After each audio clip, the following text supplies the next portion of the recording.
Orzu hududidan chiroyli uylarni ko'rsatishda davom etamiz. Bu uyimiz ham tayyor, ta'mirlab qo'yilgan, yashashingizga tayyor holatga keltirib qo'yilgan, hali hech kim yashamagan ekan.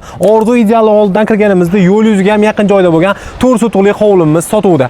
Hovlimizni oldi tomondan ham ko'rib turibsiz, chiroyli arka qilib naveslar qilib qo'yishgan. Mana bu tomonda yana qo'shimcha joyi ham bor. Misol uchun mehmonlaringizga avtomashinasini qo'ysa ham bo'laveradi. Demak, oldida ariq suvi o'tgan, undan tashqari ichimlik suvi hamda gaz svetdan muammo yo'q. Xonadonimizga kirganimizda mana shunaqa bitta avtomashina sig'adigan alohida o'zini naves qismi ham bor. Umumiy hojatxonamiz bu yerda bo'ladigan bo'lsa, kattakon mehmonxonamiz birinchi xona hisoblanadi. Qiziq tomoni mehmonxonamiz o'zida ham alohida sanuzel mavjud. Mana bu qismimizda esa ovqatlanish xonasi hamda oshxonamizni planirovka qilishgan. Oshxona mebellarini ham tayyor holatga keltirib qo'yishibdi.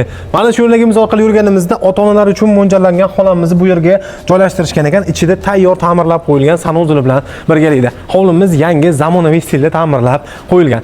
Bu yerda esa uy daxlis ko'rinishdagi xona uyimiz, ichida sanuzel bilan birgalikda planirovka qilingan va xonadonimizda podval qismi ham bor. Bitta xonadagi to'liq podval qilingan omborxona, kotelniy xona sifatida foydalanadi. 3 tonnali suv yomkisi ham bor. Mana shu qismimiz ham zo'r ekan. Oilaviy o'tiraman deganingizda yozgi kunida maza qilib navesda dam olib o'tirishingiz mumkin. Yashil zonaga ham keng qoldirib ketishibdi. Ikkita xo'jalik maza qilib yashashi, hattoki sirazi ko'chib kelib to'y boshlashi ham mumkin. Hujjatlarda muammo bo'lmagan uyimizning narxi 98 ming dollar, yana oz-moz o'tib beradigan joyi ham bor. Egalan telefon nomeri videoni pastda aloqaga chiqib, shu hovlini sotib olishingiz mumkin.